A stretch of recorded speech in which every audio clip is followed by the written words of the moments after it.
We're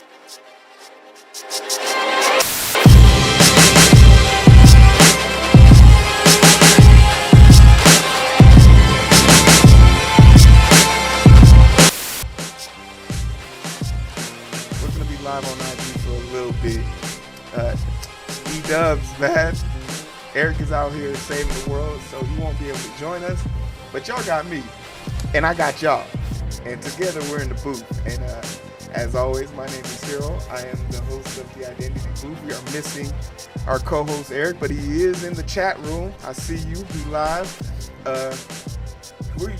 Like I said, my commitment to you guys is at least once a week go live so that you guys can be up to date with the news and everything that I'm privy to and you guys are privy to. So let's get everybody in there. Hey, Ray, what's up? I see you. What's up? We got a few things to cover. I always write this down, but I never bring it up. So we'll go ahead and go to the first chat. Oh, we have the Oga in the building. What's up? Arba, I see you. Arba, don't be coming in here. Arba got a good laugh out of me the other day. Hilarious stuff. But let's first go to the story that's heavy on my heart right now. We got a few people watching. I'm going to wait for people to come in. And while we wait for these people to come in, I'm going to, implore to you guys, hey, how you doing?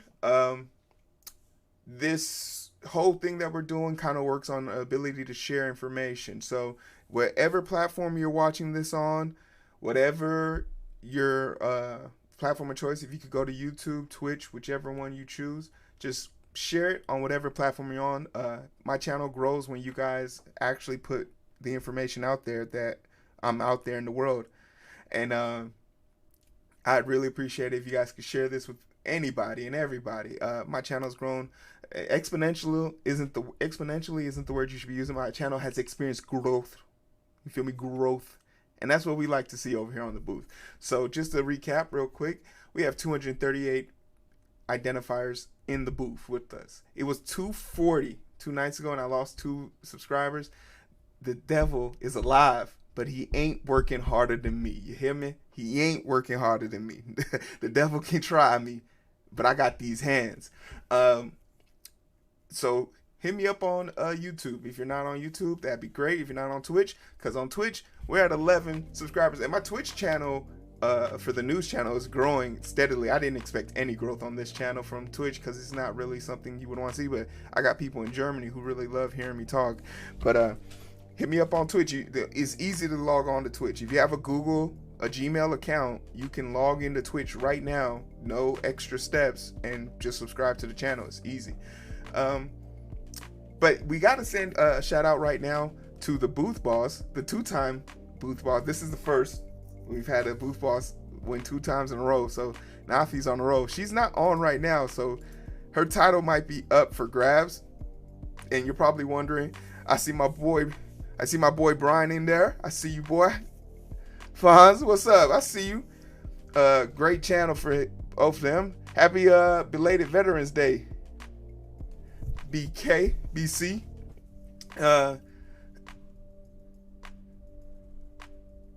If you don't know, it's the booth boss is really simple. You can become the booth boss real easy. Like, all you gotta do is comment in the chat, and your chat will show up right here on the side. You talk to me, let me know if my mic's too loud, ain't nothing out there.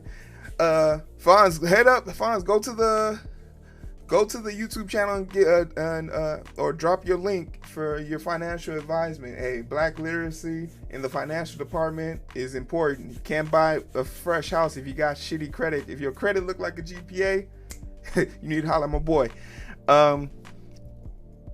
But yeah, want to become the booth boss? Just communicate with me in the chat. That's all you got to do. So with all those things out of the way, I think all those things, I don't like mentioning this, but I have to now. I got a few things going on in the background. This is so new, Eric doesn't even know about it yet.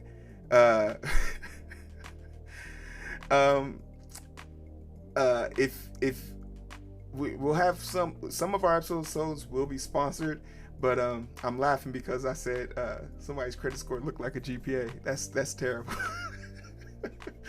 But if you're wondering, our channel has been verified for donation links. So if you're listening to this on Spotify, Apple Podcasts, any major platform, YouTube, whatever, Twitch, there's a donation link in the description, and there's also going to be an ad somewhere on this probably. I appreciate it if you guys can support us. It's not mandatory. I've been doing this for 4 years without these perks, but I now have access to them, and if you're interested in helping me help you, hey, go ahead.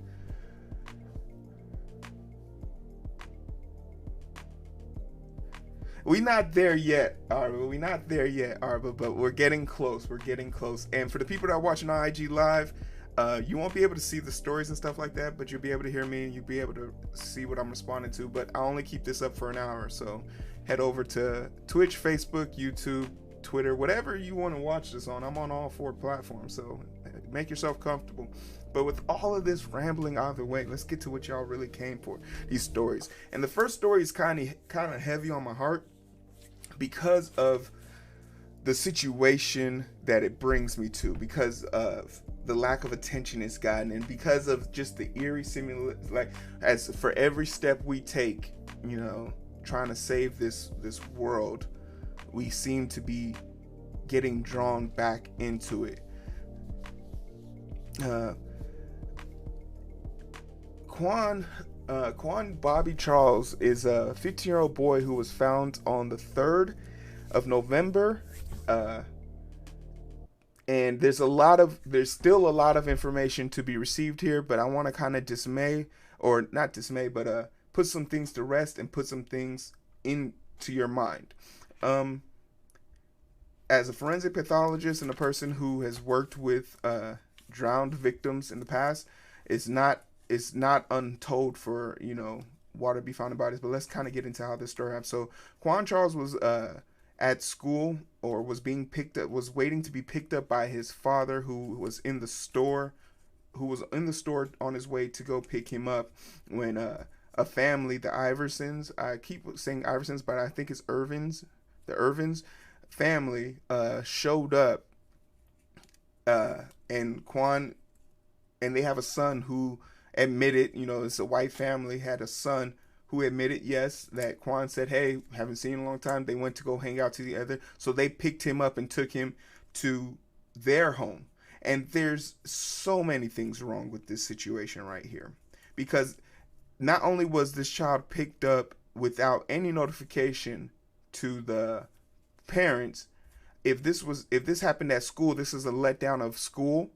This is a breakdown of communication. This is why, you know, people say a lot of dumb stuff like kids don't need cell phones. This is why kids need cell phones. And furthermore, if adults were involved in this situation, and once again, the stories and the facts are not all out yet. This is just preliminary hearings. The fact that, you know, someone picked up my kid, I don't care. I don't care if the person is, you know, my mom. If I didn't authorize my child to be picked up by someone else, my child better be where I left them. And you know, you don't play with people's kids. People, especially not black people's kids. We don't play that. You'll wait at that bus stop all night, but you waiting on me. So the fact that, you know, he was picked up by a family friend is one thing. That's, you know what, and that's excusable to some extent if they were true family friends. But this, where the story goes south, is because this happened. They picked him up on the 30th. They then had him at the house. Look out, Jay. Who is this? Who else we got? Is that Quay? Is that Quay? Is that you, Quay? Quay, you better not be in here.